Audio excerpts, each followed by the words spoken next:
Some interesting news about the Baltimore Orioles and their potential trade targets. How is Jordan Montgomery and Framer Valdez involved? And what does Mike Elias have up his sleeve? Welcome to Orioles Digest. I'm your host, Kam Brice, and thank you for joining me once again. But before we go any further, hit that subscribe button. If you are part of this percentage, let's change that today. Come join Orioles Digest and give you daily updates about the Baltimore Orioles that you don't want to miss.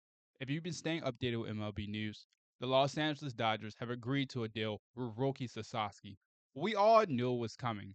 Now, my hopes of him coming to Baltimore was never going to happen, and I just had to be real myself. Mike Elias and his team, it was no way that they could persuade Roki to come to Baltimore over Los Angeles. Small market teams lose out once again. But we have some interesting news surrounding the Baltimore Orioles, and one MLB reporter gave us some good insight. Mark Feinstein, MLB Network insider, said today in an article about the Baltimore Orioles, the name that makes the most sense to me is Seattle Luis Castillo, who is owed $22.75 million in each of the next 3 years. Another possibility, Sonny Gray, who is likely available as the Cardinals do something of a reset, though he's due $60 million over the next 2 seasons and has a full no trade clause. Now, in this video, we're going to talk a little bit about Dylan Cease and Luis Castillo. We're also going to get into Jordan Montgomery and possibly if the Baltimore Orioles could trade for Sonny Gray. Let's get into it, guys. Luis Castillo or Dylan Cease? I'm going to ask you guys this question, and I want you to leave a comment below what you think. Who do you want for the next 4 to 5 years? Luis Castillo or Dylan Cease? I'm hoping everyone will say Dylan Cease. He's a proven guy, has always been an ace on whichever team he's been on. On the other hand, Luis Castillo has been one of the most consistent pitchers in MLB for a very long time, but he's getting older and his numbers are decreasing year by year. And he's due over $24 million over the next couple of years. Dylan Cease, it would only be around $18 million over next year. The only problem is Luis Castillo has a contract that goes all the way to 2028. Dylan Cease will be on a 1 year deal. So which makes more sense for the Baltimore Orioles? You would think, get Luis Castillo. You have him under contract for the next couple of years, and even if he decreases, you can move him to the 4 or 5 man spot in the rotation. But honestly, you have to go out and try to get Dylan Cease. He's a younger guy. He's a proven ace in this league.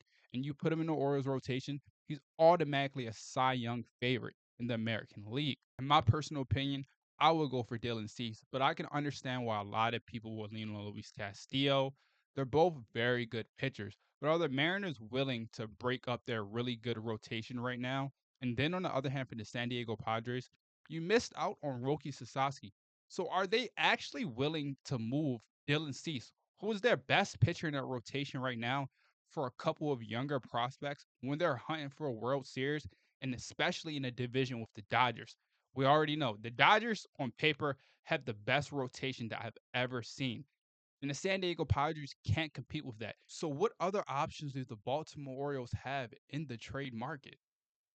Last offseason, there were reports that the Baltimore's were very high on Jordan Montgomery. They were actually one of the teams that offered him, but he chose to go to Arizona. Now, Jordan Montgomery had the worst year of his career last year. When you hear these numbers, you're going to be like, oh my God, do not sign this guy. Well, last year, he had a 6.23 ERA. Want to go to the war? Negative 1.4 war. I didn't even know pitchers could get negative war, and he pitched over 100 innings. There are so many other guys on this Orioles team that are better than Jordan Montgomery. We go down a rotation. Grayson Rodriguez, he's better than Jordan Montgomery. Charlie Morton, he's better than Jordan Montgomery. Zach Eflin, he's better than Jordan Montgomery. Sagano, he's better than Jordan Montgomery. And for the last one, Dean Kramer.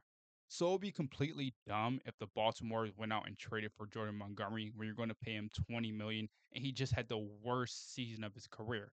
We know he's a proven guy in this league, but the Orioles don't need to waste prospects on a guy who could possibly decline the option when you trade for him next season, and then you're back in the same situation you were this offseason.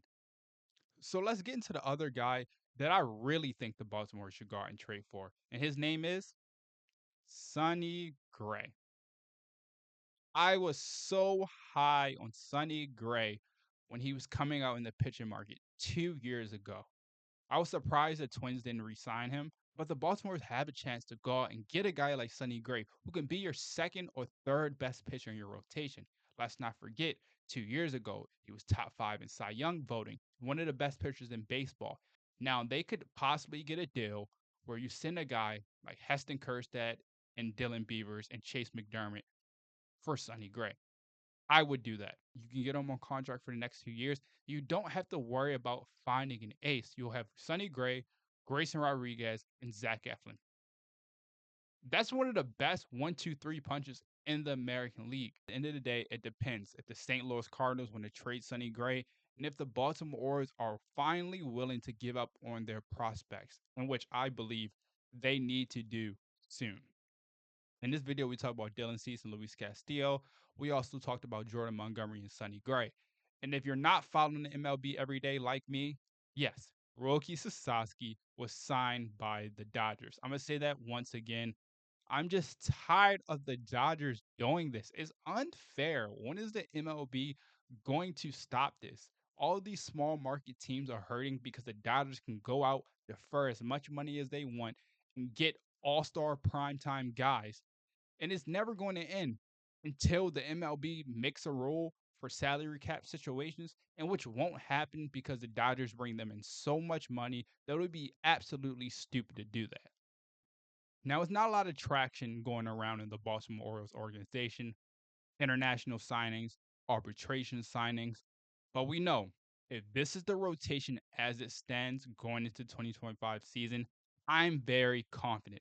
I think this could be one of the most underrated rotations in MLB. If they stay healthy, if we get Kyle Bradish back at any point next season, in which I don't think we will, but if we get him, this could be a World Series contending team. It just depends if the offensive production can be up, if the young guys like Jackson Holliday, Grayson Rodriguez, Adley Rutschman can take another big jump. And also, if Mike Elias can finally do his job and extend Gunnar Henderson and Adley Rutschman. Fans are waiting for their young players to get signed, and the Baltimore Orioles cannot hold on to them any longer. Thank you for watching. Hit that subscribe button and give you daily updates about the Baltimore Orioles that you don't want to miss.